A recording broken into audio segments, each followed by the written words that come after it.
Pessoal de casa, compartilhamento tá ok? O som também? Tá sim. Tá sim, professores. Tá sim.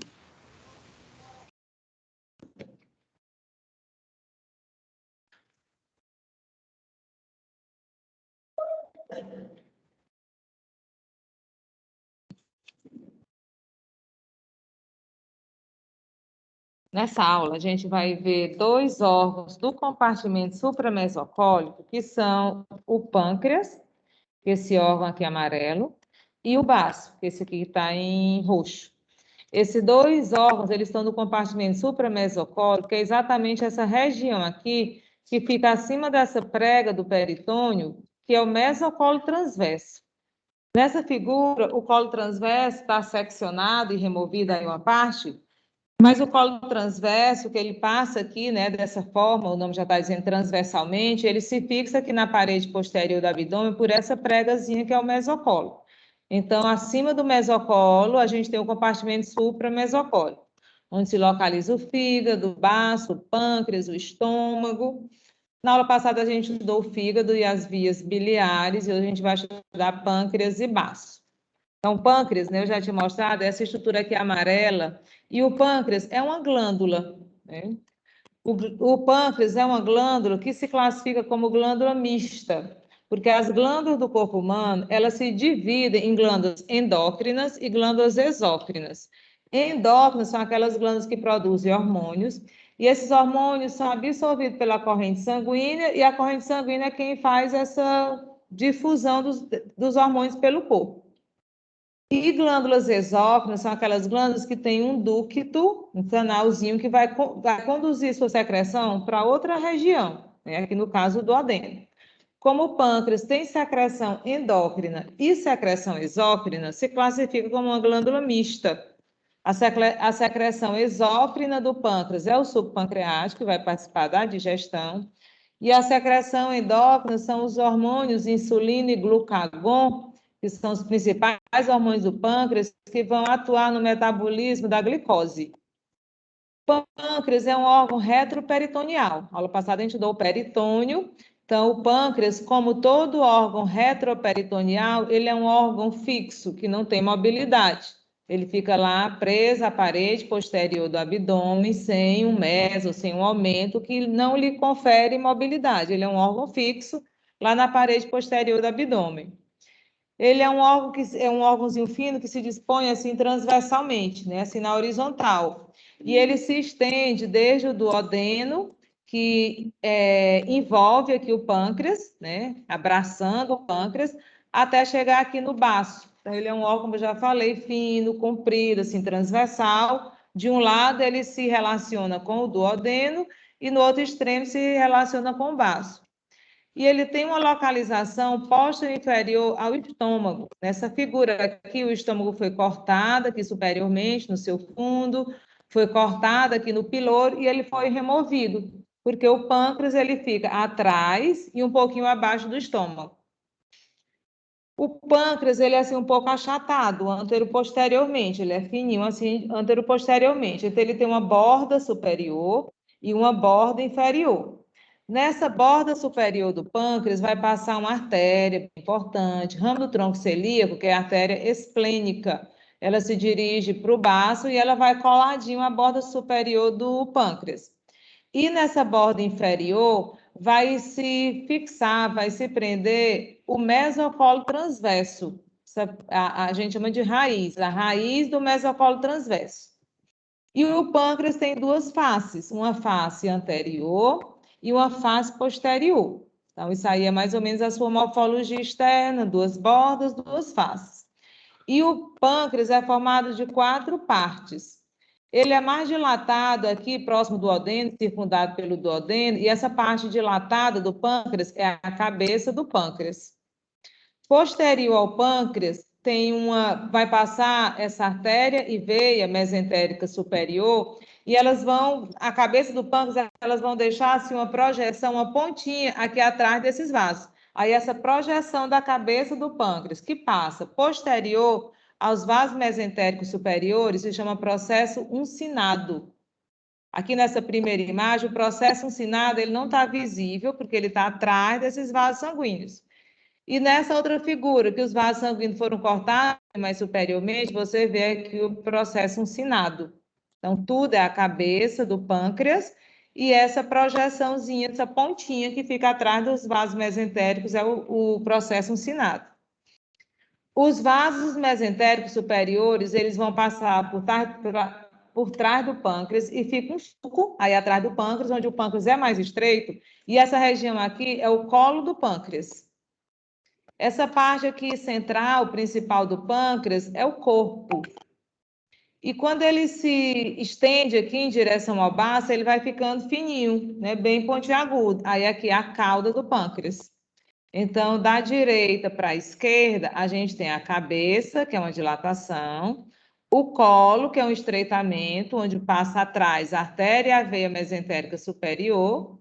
Essa parte central aqui é o corpo, e quando ele se estreita aqui no final, né, já bem à esquerda, é a cauda. O pâncreas é um órgão retroperitoneal, mas essa partezinha final aqui da cauda do pâncreas, ela fica dentro de um ligamento que se estende do baço para o rim, que se chama ligamento espleno-renal. Então, só essa partezinha final aqui da cauda do pâncreas, ela tem uma pequena mobilidade, porque ele está no interior desse ligamento espleno-renal. Então, ele fica um pouco peritonizado e com uma pequena mobilidade, mas só o final da cauda. O pâncreas, ele tem relação, ele tem contato com várias estruturas aí abdominais. Anterior ao pâncreas fica o estômago, como eu já tinha mostrado nessa figura, e também o mesocolo transverso. Aí, posterior ao pâncreas, a gente vai identificar várias estruturas. Aqui, por exemplo, atrás do pâncreas, você vê a veia cava inferior, né, que essa aqui é azulzinha. Você vê a aorta abdominal e também aqui a veia porta hepática, que vai passar aqui por trás do pâncreas. Né? Veia porta, ducto colédoco e também a veia cava superior e artéria aorta. Essa imagem aqui, você está vendo o rim direito.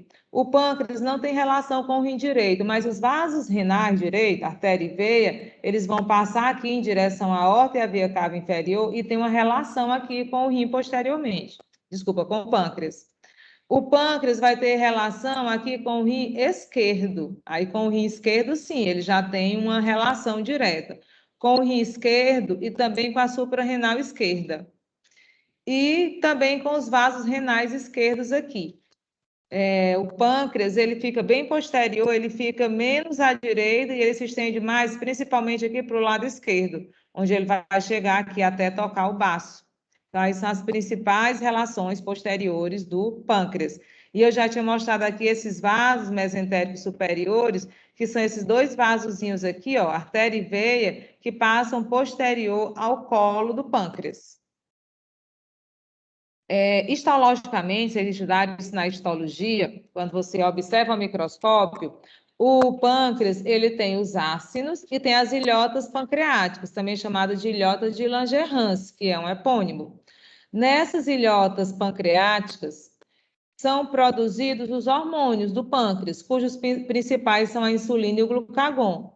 Esses dois hormônios, vocês já devem ter estudado na fisiologia, eles vão atuar no metabolismo da glicose, sendo que a insulina diminui a quantidade de glicose no sangue, portanto, tem uma ação hipoglicemiante. E o glucagon aumenta o teor de glicose no sangue, portanto, é hiperglicemiante. Então, eles têm ação contrária de diminuir a glicose e aumentar a glicose no sangue. E eles têm que estar em equilíbrio para que aconteça esse teor aí ideal de glicose no sangue.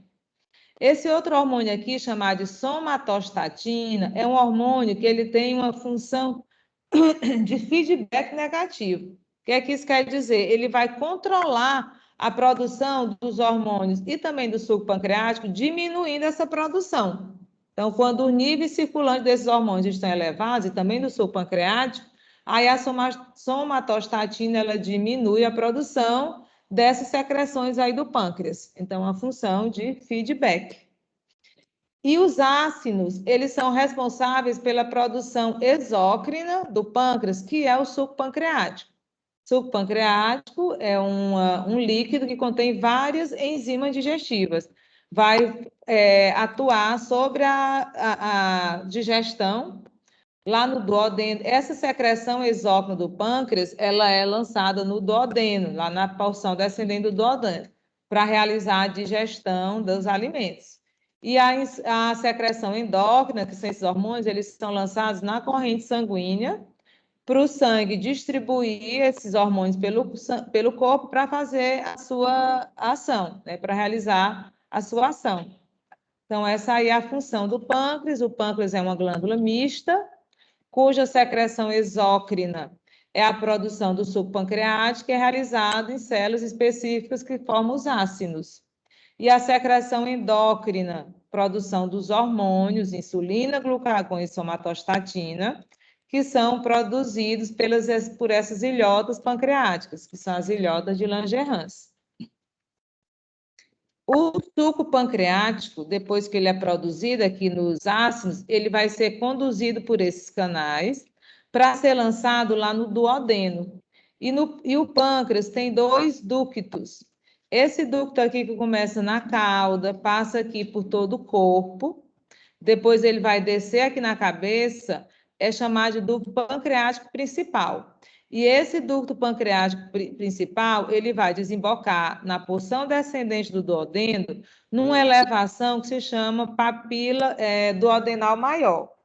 Só que o ducto pancreático principal, quando ele está chegando aqui na papila duodenal maior, ele se une ao ducto colédoco, que vem lá do fígado, e a junção deles dois é a ampola hepatopancreática. Aí a ampola hepatopancreática desemboca na papila duodenal maior. Esse ducto aqui de cima é o ducto pancreático acessório. Ele pode estar unido assim ao ducto pancreático principal ou eles podem ser completamente independentes. Mas esse ducto pancreático acessório, ele só drena a cabeça, ele só recebe o suco pancreático da cabeça, do pâncreas, e ele vai desembocar aqui superiormente nessa elevação que é a papila duodenal menor. As 2 papilas duodenais, elas estão nessa parte aqui, que a gente chama de parte descendente do duodeno. Aí na papila duodenal menor, que fica um pouco mais acima, desemboca o ducto pancreático acessório. E na papila duodenal maior, que fica aqui abaixo, desemboca o ducto colédoco e o ducto pancreático principal, só que eles vão se fusionar numa estrutura única, que é a ampola hepatopancreática. Ou seja, no duodeno, o duodeno é o principal órgão de digestão dos alimentos, porque recebe a bile, que vem do fígado, e recebe o suco pancreático, que vem do pâncreas, que contém a maior parte das enzimas da digestão. A digestão, propriamente dita, ela começa no estômago, por ação do suco gástrico, que contém ácido clorídrico, mas ela se processa, ela finaliza aí no duodeno, pela ação da bile e do suco pancreático. Quando esse conteúdo alimentar chegar aqui no jejum e no ilho, ele já foi digerido, então jejum e ilho já vai realizar a absorção dos nutrientes. As substâncias nutritivas já vão passar para dentro da corrente sanguínea, para dentro do sangue, para depois ser distribuído no organismo.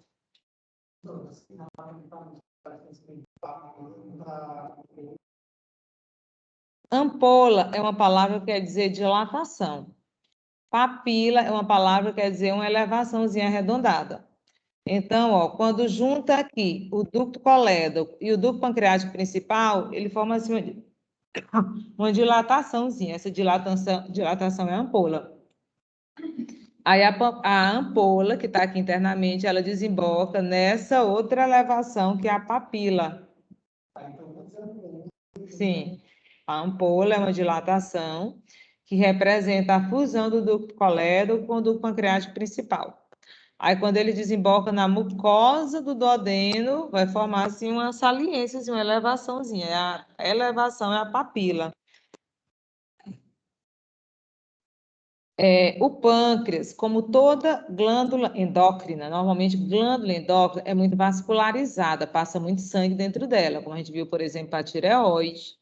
E a mesma coisa acontece com o pâncreas, ele recebe sangue de várias artérias, proveniente principalmente do tronco celíaco. A gente já sabe que o tronco celíaco é uma artériazinha curta originada na aorta abdominal que se divide em 3 artérias: a gástrica esquerda, a artéria esplênica e a artéria hepática comum.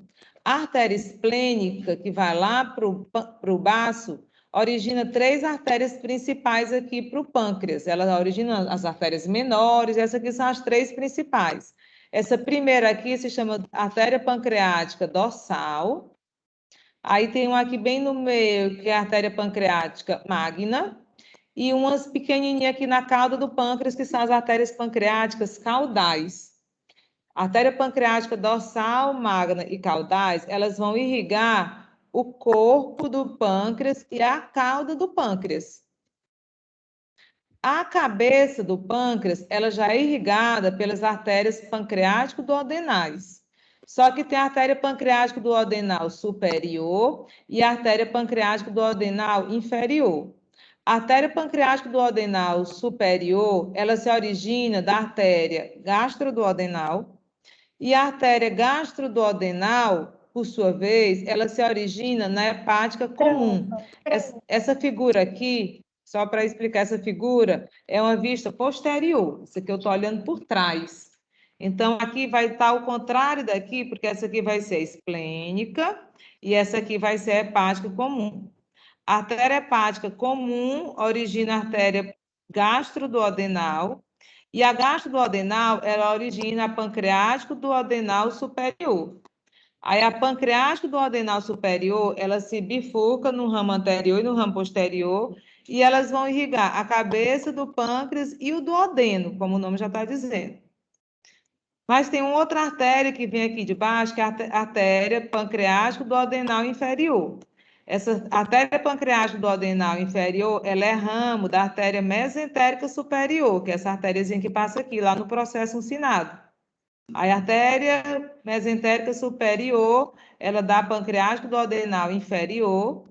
A pancreático-duodenal inferior, ela também se bifurca no ramo posterior e no ramo anterior, e elas vão irrigar também, junto com as pancreático-duodenal superior, a cabeça do pâncreas e o duodeno. Quando o pâncreas ele sofre algum processo de neoplasia, como por exemplo um câncer de pâncreas, aí você pode fazer uma cirurgia tirando só corpo e cauda, ou então tirando a cabeça do pâncreas, né? Conforme a localização e a evolução do câncer, do CA. Se for um câncerzinho mais inicial, se for, né, para esse lado esquerdo, tira corpo e cauda. Se for mais para esse lado direito aqui, estiver lá na cabeça, pode tirar só a cabeça, tá? Que é uma cirurgia pancreático-tectomia parcial. Você pode fazer a total, tirar todo o pâncreas, né? Como quando o câncer já está muito avançado, ou então você pode tirar só uma parte dele, porque corpo e cauda e cabeça tem uma irrigação independente. Corpo e cauda vem da artéria esplênica e cabeça vem da gastroduodenal e da mesentérica superior. Nessa figura aqui, essa aqui é a pancreática dorsal, pancreática magna, e lá na pontinha vão ter as pancreáticas caudais, que são ramo da esplênica.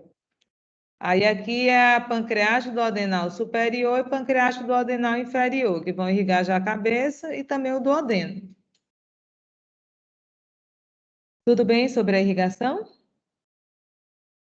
As veias, né, elas vão ter o mesmo nome. Essa artéria pancreática duodenal inferior, ela é o primeiro ramo da artéria mesentérica superior. A artéria mesentérica superior, ela vai dar vários ramos. Aí o primeiro ramo dela é a pancreática duodenal superior, inferior, desculpa, inferior. Depois ela vai dar várias artérias jejunais, ileais, iliocólica, cólica direita, cólica média, ela dá um monte de artéria, porque ela vai irrigar a maior parte do intestino.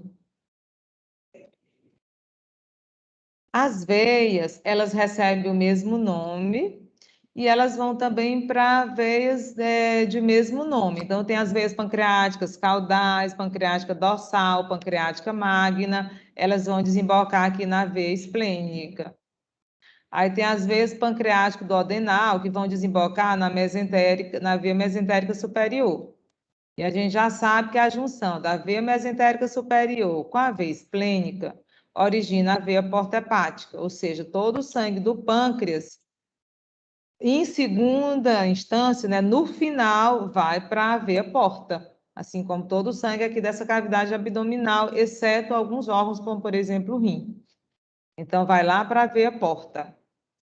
Ó, todas as veias esplênicas, as veias pancreáticas, ou elas vão para a esplênica ou para a mesentérica superior. A mesma coisa das artérias. Aí esse sangue depois vai para a veia porta. Os linfonodos, eles recebem o mesmo nome dos vasos sanguíneos. Então, aqui, quando eles estão já no pâncreas, são chamados pancreáticos, mas quando eles acompanham aqui a veia esplênica, são linfonodos esplênicos. Quando eles acompanham as veias mesentéricas superiores, são linfonodos mesentéricos superiores. Mas todos esses linfonodos, no final, eles vão drenar a linfa, né? Tem os celíacos, eles vão drenar a linfa para o tronco intestinal.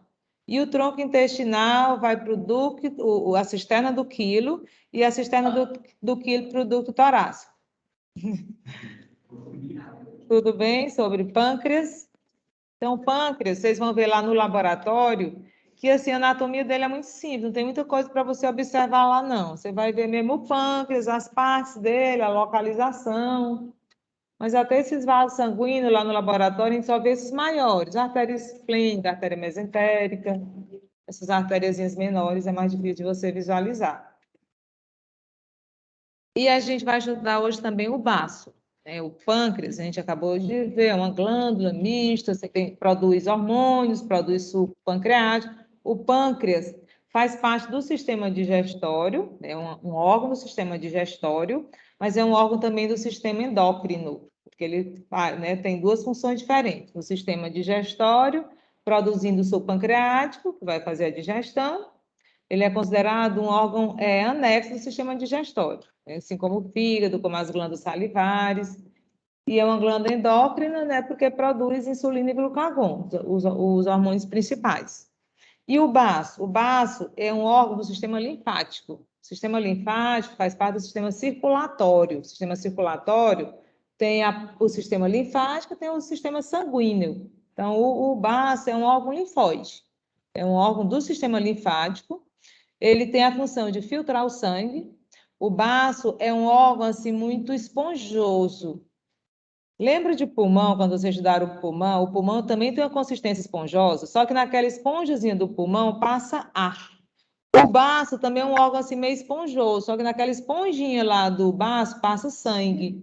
E o baço é um órgão muito vascularizado e que sangra em abundância. Então, por exemplo, às vezes quando a pessoa tem um acidente automobilístico, então um trauma muito grande aqui no lado esquerdo, que lacera o baço, o tratamento, que assim, imediato, é a remoção do baço.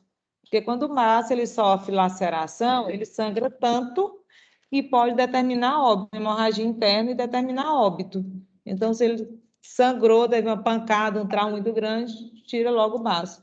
Ele não é um órgão essencial à vida, né? Como o órgão linfático, ele tem essa função de filtrar o sangue, remover o ferro e hemoglobina do sangue. O baço, ele é chamado cemitério das hemácias. Quando as hemácias estão antigas, estão velhas, elas vão lá para o baço e lá elas são degradadas. Aí o baço tira o ferro, a hemoglobina, para produzir novas hemácias. E o baço também tem a função de produzir linfócitos e anticorpos. Então, ele faz parte desse mecanismo de defesa, mas, como eu falei, não é um órgão indispensável, porque os linfócitos eles são produzidos em outros órgãos também, como, por exemplo, nas tonsilas, como, por exemplo, no timo. Então, esses órgãos linfáticos, de uma forma geral, eles não são essenciais, você pode tirar. O órgão assim, mais importante, né, mais relevante do sistema linfático é a medula óssea rubra. Aí, essa sim, muitas vezes tem que fazer transplante ou outro tratamento, porque ela é o principal órgão hematopoético no adulto. E os outros também são órgãos, né, linfáticos, têm essa funçãozinha hematopoética, mas eles são menos importantes. O baço, no embrião, ele produz todas as células sanguíneas, e no adulto ele produz principalmente os glóbulos brancos, né, que são os leucócitos, mais precisamente os linfócitos. Onde é que o baço está localizado? Ele está localizado no hipocôndrio esquerdo. né? No hipocôndrio direito tem o fígado, no hipocôndrio esquerdo tem o baço. Apesar de ser um órgão abdominal, ele é protegido por essas últimas costelas, a nona, décima primeira costela. A 12ª é muito pequenininha, então ela fica muito lá atrás. Aí, para chegar aqui na lateral, né, tanto do lado direito como do lado esquerdo, são essas costelas aí, normalmente nona, 11ª, que do lado direito protegem o fígado, do lado esquerdo protegem o baço. E muitas vezes essas costelas, elas têm essa função protetora, mas quando elas são fraturadas, por exemplo, no acidente, elas podem, a costelazinha fraturada, lacerar o baço. E aí, nesse caso, né, tem que fazer essa esplenectomia, que é a cirurgia de remoção do baço. É um órgão muito móvel. Por que ele é muito móvel? Porque ele é um órgão peritonizado. Normalmente, os órgãos peritonizados, eles têm muita mobilidade.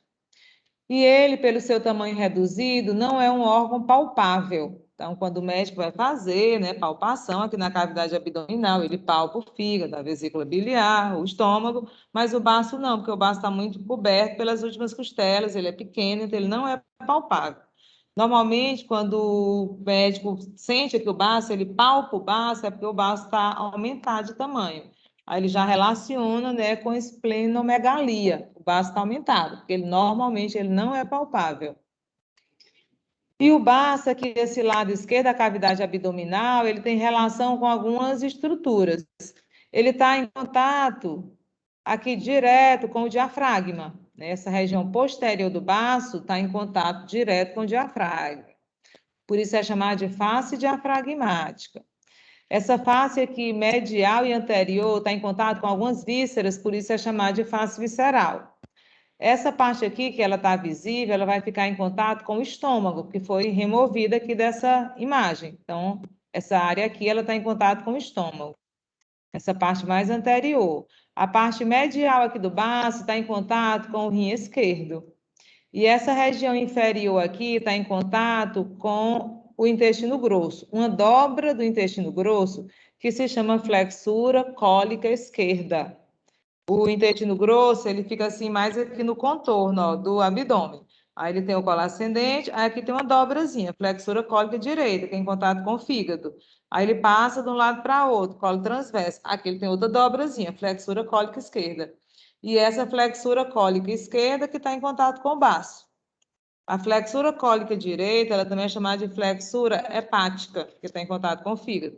E a flexura cólica esquerda, ela também é chamada de flexura esplênica, porque ela está em contato com o baço. Então, ele tem essas relações, posterior com o diafragma, anterior com o estômago, medial com o rim esquerdo e inferior com a flexura cólica esquerda.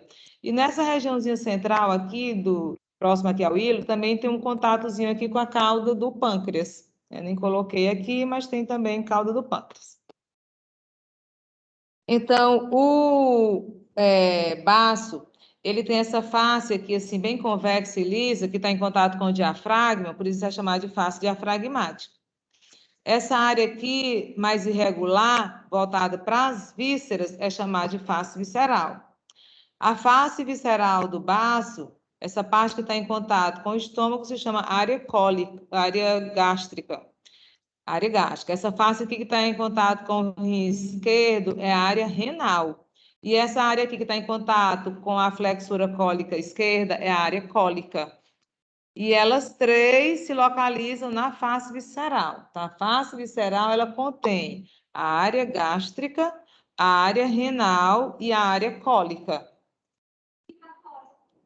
Do colo, o intestino grosso é formado pelos colos. Aí, colo ascendente, colo descendente, colo transverso, e a dobra é a flexura cólica. São as partes do intestino grosso, os colos. Então, a área cólica, em contato com a flexura cólica esquerda. A área gástrica, em contato com o estômago. A área renal, em contato com o rim esquerdo. E aqui no centro da face visceral, a gente vai identificar o hilo do baço, que é o hilo, é uma abertura onde entra e sai artérias, veias, nervos, vasos linfáticos. Nos outros hilos tem também um ductozinho, um bronco, tem algum canal, né? Vai passar alguma coisa. No baço, não. Porque, por exemplo, no pulmão tem o bronco principal, no fígado tem o ducto hepático, né? Além desses vasos e nervos. Aqui não tem secreção do baço, então só vai passar mesmo artéria esplênica, veia esplênica, nervos e vasos linfáticos. Então, é o hilo. O baço, ele tem uma borda superior, né, que seria essa borda aqui, ó. A borda superior do baço, ela tem essa característica dela ser chanfrada. É chanfrada, ela tem essas entrânciazinhas assim, essas entradazinhas. E aqui é a borda inferior, que ela normalmente não tem essas chanfraduras, essas entradazinhas aqui. Então, borda superior, borda inferior. E apresenta duas extremidades, que são a extremidade posterior e a extremidade anterior. Aqui seria a extremidade anterior e lá atrás a extremidade posterior. Aqui no hilo do baço, como o baço é um órgão peritonizado, se formam dois ligamentos. O ligamento gastroesplênico, que é esse aqui, ó, que vai do baço para o estômago, e é onde vão passar as artérias gástricas curtas. E o ligamento esplenorrenal, que vai do baço para o rim esquerdo, e através dele vão passar a artéria esplênica. Quando ela chega aqui no baço, ela se ramifica abundantemente para entrar no baço. Então, por esses ligamentos gastroesplênico e esplenorrenal, vão passar vasos sanguíneos. Quais são os vasos que passam pelo ligamento gastroesplênico? É os que vão para o estômago, que são as artérias gástricas curtas, que vão para o fundo do estômago. Qual é que vai passar no esplenorrenal? É a própria artéria esplênica antes de entrar aqui no baço.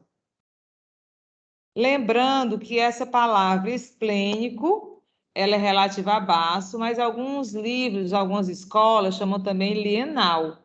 Então, por exemplo, a artéria esplênica, ela, em alguns livros, ela vem como artéria lienal. E esse ligamento gastroesplênico, ele também é chamado de gastrolienal, assim como o espleno-renal também é chamado de lieno-renal, tá? Então, o bar relativo ao baço pode ser chamado esplênico ou lienal. A irrigação do baço é feita pela artéria esplênica, tronco celíaco da artéria esplênica. Essa artéria esplênica, ela vai na borda superior do pâncreas, ela vai originando ramos para o pâncreas e para o estômago, mas no final ela vai entrar no baço, o final da artéria esplênica entra no baço. Só que quando ela chega aqui próximo ao hilo do baço, ela já se ramifica abundantemente para irrigar todo o baço. A veia do baço também se chama veia esplênica ou veia lienal. Ela sai aqui do baço, aí também passa na borda superior do pâncreas, recebe aqui a veia mesentérica inferior, mas no final a veia esplênica se junta com a veia mesentérica superior para formar a veia porta-hepática. Ou seja, o sangue do baço vem da artéria do tronco celíaco e vai para a veia porta-hepática.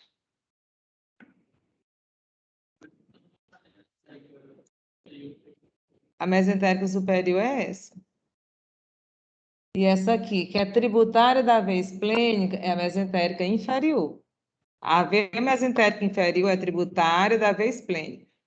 E a veia esplênica e a veia mesentérica superior, elas são tributárias da veia porta. Elas se juntam para formar a veia porta. Os vasos linfáticos, né, tem o mesmo nome, são os vasos, os linfonodos, né? No caso, linfonodos esplênicos, aí eles vão lá para os linfonodos celíacos. Esses linfonodos celíacos também tem os mesentérios superiores, mas essa linfa aqui vai toda para o tronco intestinal. E o tronco intestinal, cisterna do quilo, ducto torácico. Toda a cavidade abdominal é pelo tronco intestinal, a drenagem linfática. E eu já tinha até falado um pouco sobre essas correlações clínicas, né? É comum em alguns casos, principalmente fraturas de costela em acidente automobilístico, uma queda altitude, né, uma coisa muito alta, ou então durante, por exemplo, acidente automobilístico, quando tem um aumento da pressão intraabdominal, por exemplo, quando a direção ela bate aqui com muito impacto. Às vezes aquela pancada que aumenta a pressão na cavidade abdominal, e como o baço é um órgão frágil, esponjoso, ele termina sofrendo essa ruptura do baço. Às vezes nem quebrou a costela, mas só o impacto aqui na cavidade abdominal já faz essa ruptura do baço. Aí, nesses casos, né, de ruptura do baço, o recomendado é a cirurgia que se chama esplenectomia, que é a cirurgia de remoção do baço, para evitar um óbito por uma hemorragia interna muito grave aí. E esplenomegalia é o aumento patológico do tamanho, do volume do baço. Né? Aqui é um baço normal e aqui é um baço bastante aumentado com esplenomegalia. Lá no laboratório, lá no laboratório tem um baço enorme, mas na verdade o tamanho do órgão ela depende também do biotipo da pessoa. A gente tinha um cadáver, né, lá no laboratório que era assim um cadáver de uma pessoa enorme, né? 1,90 m, digamos. Então, o pulmão é grande, o fígado é grande, o baço é grande, mas não é, ali ainda não é uma esplenomegalia, é aquele indivíduo que era muito grande. Porque se for uma mulher menorzinha, tudo, o baço vai ser pequenininho também. Então, esse aumento do volume é proporcional, né, ao biotipo da pessoa. Diga, Thomas.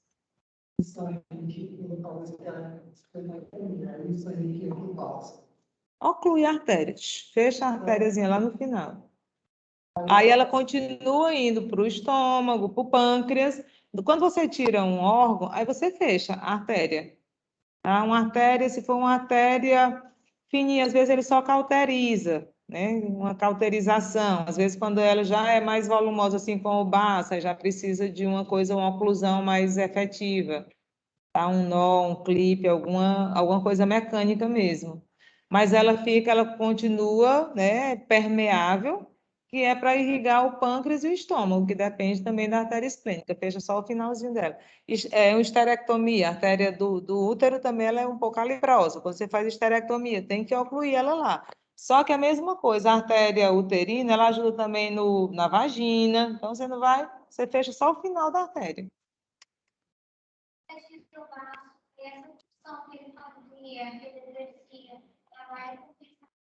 Isso, ela é compensada por os outros órgãos linfáticos.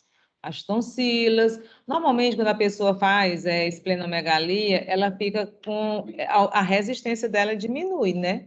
Ela fica mais suscetível à infecção, a resistência diminui. Mas isso aí, o próprio organismo, com o tempo, ele vai fazendo mesmo essa adaptação, esse ajuste, tá? Porque existem outros órgãos linfáticos. Até, por exemplo, o apêndice vermiforme é um órgão linfático também, ele tem tecido linfático lá dentro. Então, tem outras estruturas que podem suprir essa necessidade. Como eu falei, essa maior... Quando você faz, por exemplo, uma colecistectomia, que é a remoção da vesícula biliar, no início, para o paciente é horrível, mas o próprio organismo vai, né, se adaptando, fazendo...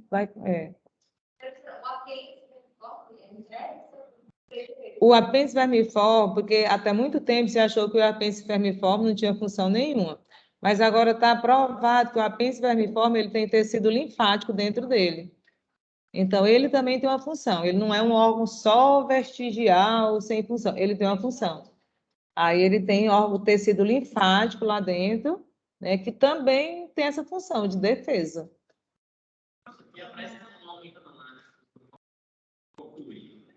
Não, o sangue continua.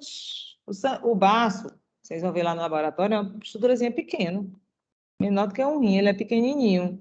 Então, a artéria esplênica ela é calibrosa, porque além de irrigar o baço, ela ainda vai para o pâncreas e para o estômago, né?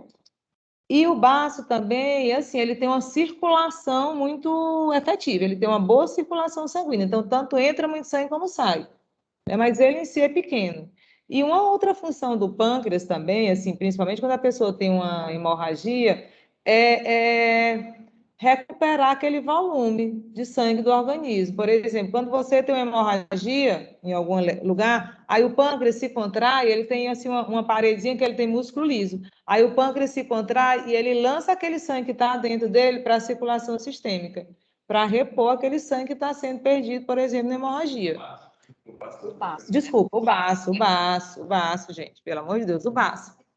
Então, no revestimento do baço, né, o baço ele é revestido por uma cápsula, e nessa cápsula tem músculo liso. Aí, quando há necessidade, ele se contrai e lança aquele sangue abundante que ele tem dentro dele para a circulação sistêmica, para repor algum sangue que você perdeu, por exemplo, numa hemorragia. Tá? Então, quando ele é removido, aí a artéria ela continua permeável para irrigar os outros órgãos. Ok? E era só. Essa aula é uma aula bem pequena, às vezes eu até dou o estômago junto, mas aí, assim, se botar estômago fica muito grande, se não botar estômago fica muito pequena. Aí.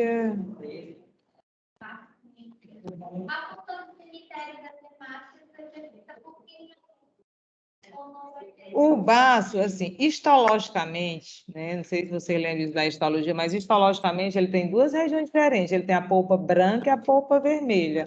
Aí na polpa vermelha tem as células em específico de fazer essa degradação. A polpa branca produz os linfócitos e a polpa vermelha degrada as hemácias antigas. As hemácias, elas duram em torno de 120 dias. Continuamente elas são produzidas e elas são degradadas para haver a nova produção. Aí o baço ela faz, essa polpa vermelha do baço, ela faz essa degradação das hemácias antigas. Mas aí, se tirar o baço, também não é só aí que faz essa degradação. O fígado também participa, outros órgãos também participam. Sim.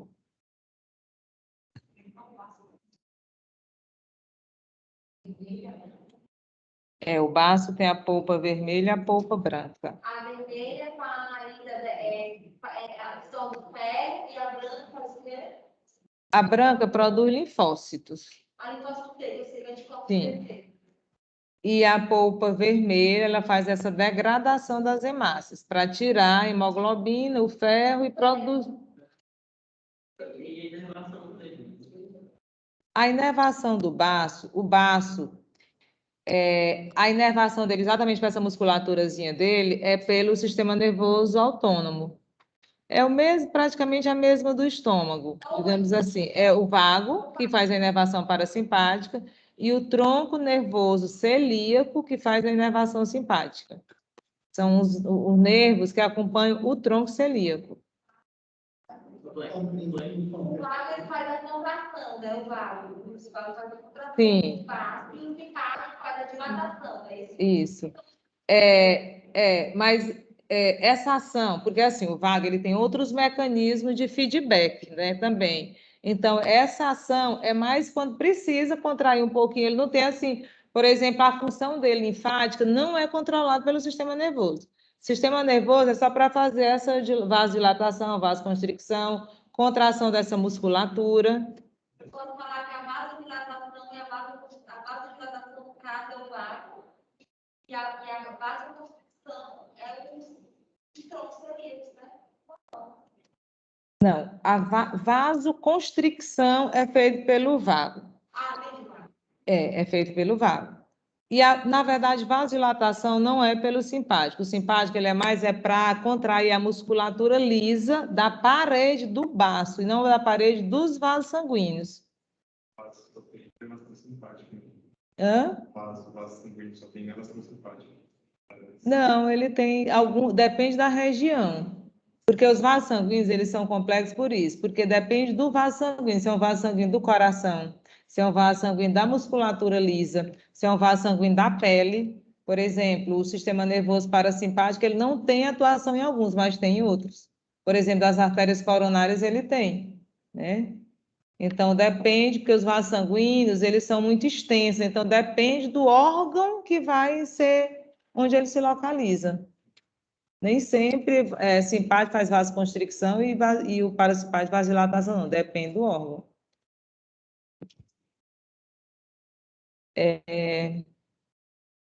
Pessoal, pois só para finalizar, né, para